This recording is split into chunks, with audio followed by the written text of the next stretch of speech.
In your opinion, what should a woman do when she's betrayed?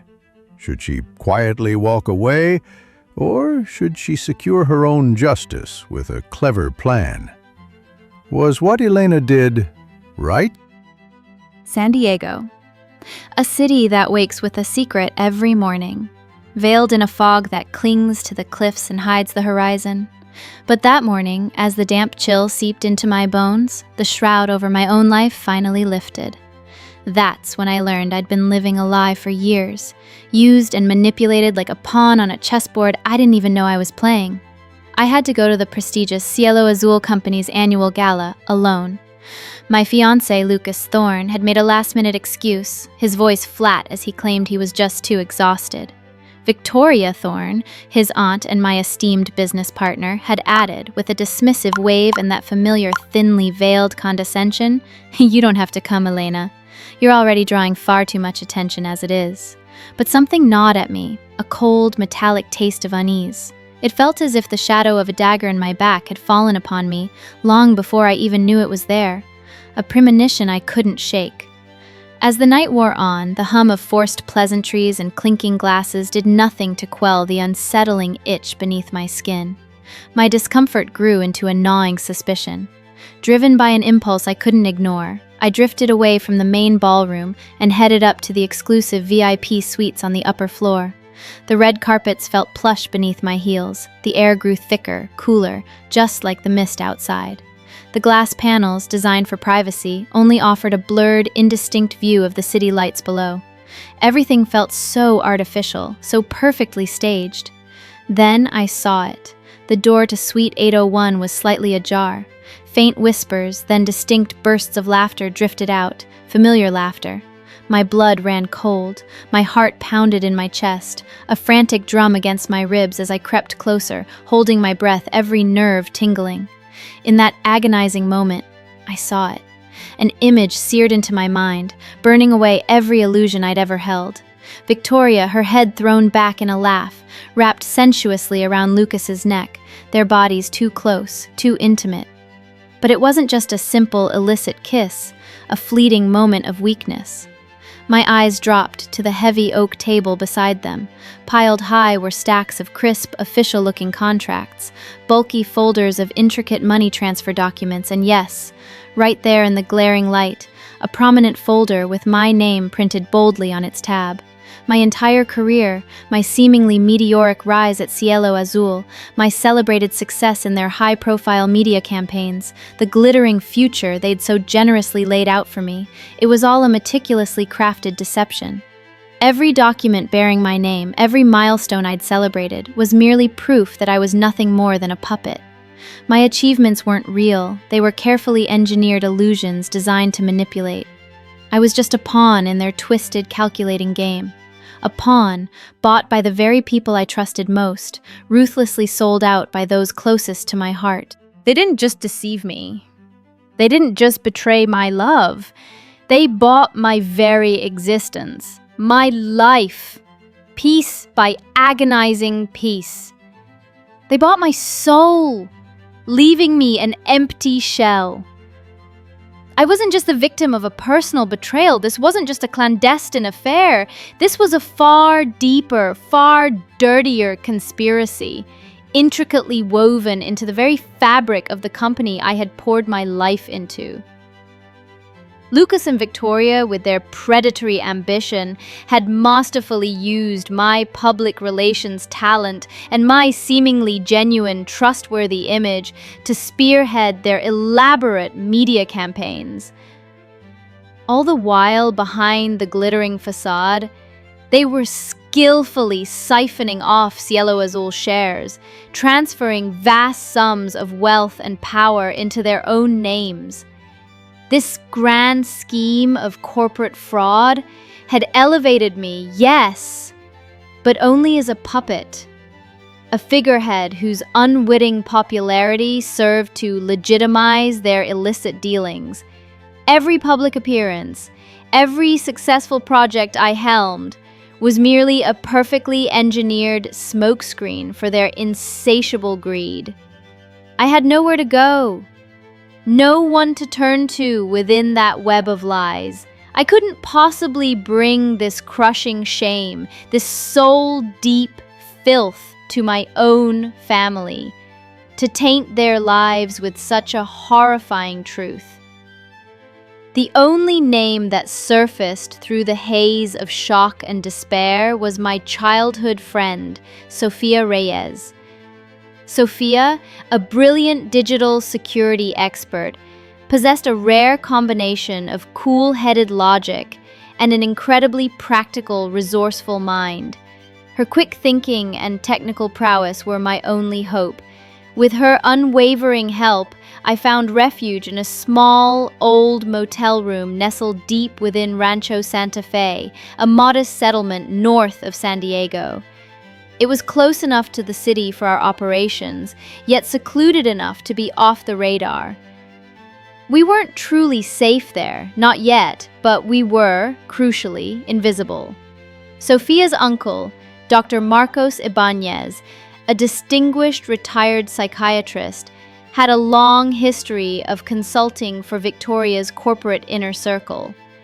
Marcos, with his keen understanding of the human mind, had witnessed firsthand Victoria's chilling ruthlessness and her profound manipulative nature. At first, he was understandably reluctant to get involved, wary of the dangerous Thorn Empire. However, Sophia's impassioned pleas and the sheer, undeniable magnitude of the tragedy I had suffered ultimately convinced him. You don't digest betrayal, Elena. You don't let it consume you. You transform it. You must learn to control this searing rage, channel it. You will strike them with their own methods, yes, but you must never sink to their level. If you do, if you become them, you lose yourself in the process, and then their victory is complete. Marcos's words, echoing through the phone, began to crystallize the raw pain within me, turning it into a sharpened weapon. The very idea of using someone else, especially an innocent, initially churned my stomach. It felt like I was stooping to their level, dirtying my own hands. But what other choice did I have? This wasn't about reclaiming my old life. That was gone forever. This was about fighting back, about survival, about making them pay. I didn't go back to Lucas. That bridge was incinerated. Instead, I focused my cold, calculated gaze on Victoria's son, Ethan Valdez. I began to accidentally appear to him at the vibrant art events along the San Diego coast, in the quiet corners of local galleries, at the trendy coffee shops he frequented. I offered him genuine smiles, or what appeared to be genuine, and conveyed an unspoken understanding of his profound loneliness. Ethan, a sensitive and fragile artist, had withered under his mother's oppressive shadow, a perpetual victim of her relentless manipulations, carrying a deep, aching sense of isolation. Slowly, methodically, but with an unwavering resolve, I touched that empty void within him, skillfully beginning to draw him to my side. He seemed genuinely, almost desperately happy to be with me, to finally know someone who saw him, not just his mother's son. It was a pure happiness, tragically naive. But at night, when I lay in that small, impersonal motel bed, the relentless wind whistling on the roof twisted into Victoria's insidious whispers, echoing accusations and taunts. In my nightmares, Victoria's face, a chilling, impassive mask, her eyes like chips of glacial ice, stared directly into mine, like an ancient, predatory executioner. It was as if she wanted to pull me, limb by limb, into her own dark, suffocating world. This battle, I realized with a growing dread, wasn't just between them and me. This was a brutal, existential struggle between my very soul and Victoria's encroaching, all-consuming shadow. It was a fight for my sanity, my future, and the last vestiges of who I used to be. Ethan's devotion to me, forged in his desperation for connection, deepened with each passing day. He clung to me, desperate for genuine warmth and understanding. When I finally told him, my voice a carefully modulated whisper, "Ethan, I'm pregnant," the indescribable emptiness in his eyes seemed to fill instantly, replaced by a radiant, almost childlike wonder. He wrapped his arms around me, holding me with a fragile blend of love, hope, and newfound purpose. The idea of becoming a father, of creating his own family, was truly the key that would unlock him from his mother's suffocating chains. As for Victoria, I delivered the news to her personally, face to face, relishing the moment. The initial shock that drained the color from her face, followed by that bone-chilling, venomous silence. I knew then, without a shadow of a doubt, that the war had truly begun.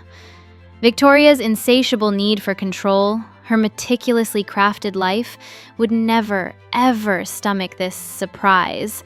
It was an unwelcome intrusion into her perfect narrative. We married quickly, a whirlwind romance by all appearances. The media, ever hungry for a captivating story, ran headlines about this surprise romance and the unexpected society wedding, painting a picture of newfound happiness. San Diego high society buzzed with gossip, speculating about the rapid union. From the outside, the young, rising star of Victoria's company marrying her boss's son seemed like a fairy tale, a storybook ending. But inside that gilded cage, the darkness continued to churn and expand. Every smile I offered was a calculated facade, every embrace a strategic step forward in my intricate plan. I was playing a role, perfecting it with every waking hour. Victoria's retaliatory corporate maneuvers were swift and brutal. Lucas, her former lover and co-conspirator, was abruptly and publicly fired from Cielo Azul shortly after our wedding. Victoria, with her signature ruthlessness, had expertly used him as a convenient scapegoat, making him pay for their shared failures and his perceived betrayal of her trust. Lucas's unceremonious dismissal once again showcased the terrifying extent of Victoria's power and her chilling lack of mercy. Victoria's omnipresent shadow, however, grew larger, more oppressive over Ethan and me every single day. She monitored our every move, tracked our every step. There were uninvited visitors to our home, unmarked cars parked subtly down the street, and ringing phones with no one on the other end. Each incident, carefully orchestrated, slowly but surely injected a potent dose of paranoia directly into my veins. She wanted me to break, to crack under the pressure. But I wouldn't. One particularly restless night, as the baby stirred within me, I stumbled upon Ethan's worn, leather-bound notebook. Tucked away discreetly, its pages filled with his delicate sketches, I found a single sentence scrawled in shaky, desperate handwriting. Mom controls me, watches me, uses me. I am her little toy. I can't breathe. My eyes welled up, a rare surge of genuine emotion. Ethan, I realized, was not just an unwitting pawn in my game. He was, and had always been, his mother's deepest, most tragic victim. He had grown up without a father, starved of genuine affection, living like a puppet in Victoria's cold, unyielding grip. I felt a profound sense of pity for him, a raw, aching compassion. This pity, this flicker of empathy, was the only human spark left in my otherwise all-consuming fire of vengeance.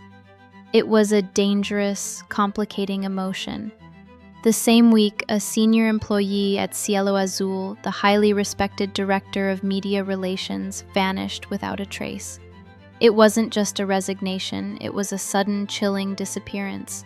This wasn't the first time such an event had occurred under Victoria's reign. Through Sophia's relentless and intensely focused investigations, we unearthed truly chilling information about Victoria's insidious past. Her former executive assistant, her meticulous accountant, her charismatic marketing director. All three had mysteriously left the company after working closely with Victoria, only to vanish from public life without a ripple. Official corporate records were meticulously clean, a testament to Victoria's thoroughness, but the whispers in the underground network Sophia tapped into, and the suspicious patterns of their company exits, screamed that this was no coincidence. It was a grim, terrifying pattern. Marcos's voice, distorted by the poor connection but chillingly clear in its implication, sent a profound shiver down my spine. The grave. That single word, hanging in the air, peeled back the last veneer of Victoria's true face. This wasn't just elaborate corporate fraud, an intricate web of financial deceit. This was something far more sinister, a chilling pattern that suggested a truly psychopathic mind, a potential killer, and I and my unborn child were undoubtedly Victoria's next, final targets. The mist had not only hidden their crimes, but it had also concealed a monster. My baby was born. A tiny, vulnerable life, a beacon of purest innocence. She brought a new, profound light into my fractured existence, a meaning that transcended all the pain and vengeance. But her birth, I knew, was not a prelude to peace. It was the definitive beginning of a larger, more desperate war. Victoria, sensing her grip slipping, was doing everything in her considerable power to avoid losing Cielo Azul's immense power and her own meticulously crafted, pristine reputation. She intensified her psychological manipulations against Ethan, subtly twisting his mind, relentlessly trying to pull him away from me, from our new family. She launched vicious, relentless smear campaigns against me in the media, fabricating and spreading disgusting, baseless rumors designed to discredit me entirely. She even tried to subtly sabotage Cielo Azul investments that were directly connected to me, attempting to cut off my financial lifeblood. Even within the supposedly safe confines of our luxurious home, Victoria's spectral presence lingered. Her suffocating influence, a pervasive chill, her breath seemingly on my neck at all times. I wasn't safe. None of us were safe as long as she breathed free. But this time, I held the absolute ace. I had meticulously compiled a complete, undeniable dossier that would not only expose all of Victoria's deeply buried secrets, but also irrefutably prove years of her insidious manipulation, corporate fraud, and the chilling pattern of disappearances connected to her. Ethan's secret diary, filled with his raw, desperate confessions. Victoria's incriminating email records, painstakingly recovered by Sophia. Dr. Marcos's chilling, comprehensive psychological profiles detailing Victoria's predatory mind, and all the dirty, damning documents Sophia had tirelessly gathered regarding Victoria's past, missing employees. I had it all. Each piece was like a perfectly primed bomb, set to detonate and utterly demolish Victoria's carefully constructed throne. With Marcos's final, desperate help, even after his ominous disappearance, I ensured the documents would be securely, anonymously leaked to the press at the opportune, most devastating moment. I set the date, the precise moment for everything to implode. I orchestrated a massive press conference, ostensibly for Cielo Azul to announce a groundbreaking new media project, a final, grand stage for my meticulously planned reveal. The atmosphere in the grand ballroom was electric, thick with anticipation. Cameras whirred, lights glared, all focused on me. My gaze met Victoria's, her face a mask of patronizing, self-assured smiles. When I took the microphone, my hand did not waver. My voice, I vowed, would not betray the slightest tremor. In that precise, calculated moment, Victoria's carefully constructed mask would shatter, revealing the monstrous truth beneath. And it did. In the middle of the sprawling conference, with the world watching, I unveiled all the damning evidence, piece by undeniable piece. From Victoria's sordid affair with Lucas, a betrayal that had poisoned my personal life, to the intricate web of the company's financial fraud, her insidious manipulations of her own son Ethan, and even the chilling details of the suspicious disappearances from her past. Everything. Documents flashed across giant screens, photos of the missing employees haunted the room, Marcos's clinical analyses of Victoria's psychopathy were projected for all to see. It erupted into a massive media scandal, a firestorm of revelation. The collective gasp of the journalists, followed by a cacophony of bewildered shouts, blinding flashes, and utter chaos.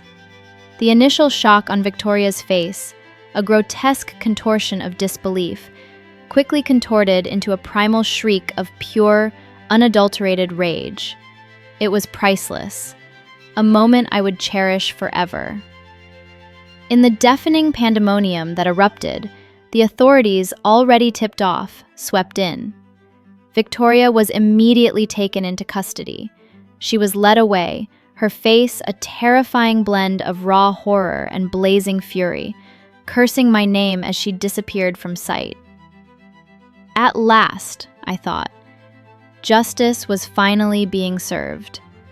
Lucas, utterly overwhelmed by the sheer, devastating scale of the scandal, vanished like a ghost. He simply evaporated, swallowed by the chaos. He was never seen again, likely living a new, anonymous existence somewhere, stripped of his stolen wealth and superficial charm. However, before I could fully savor this hard-won victory, a new, chilling shadow fell.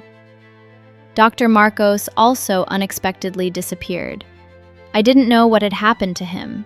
My calls went straight to voicemail. Sophia, with all her formidable skills, couldn't find a single trace. He was the only other person who truly knew Victoria's darkest, most buried secrets.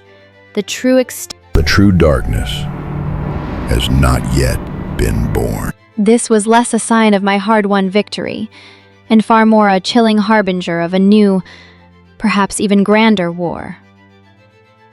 Marcos's words, spoken from the void, confirmed my deepest fear. Victoria's insidious web of manipulation might not have been limited to just her and Lucas.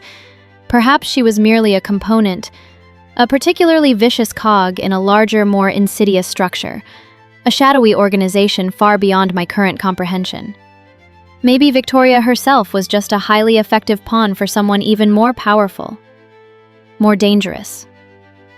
This terrifying thought, a cold, calculated whisper, settled deep within me, intertwining with the lingering mist of doubt. Was I truly safe? Was my innocent daughter truly safe from what lurked beneath the surface? I didn't know. The misty horizon, stretching endlessly before me, promised a future riddled with uncertainty. The old Elena was dead, irrevocably gone. The new Elena, a queen forged in fire, had indeed reclaimed her throne. But this throne, I realized with a profound weariness, was eternally shrouded in mist, and those mists, I knew with a chilling certainty, could, at any given moment, conceal a new, unseen danger.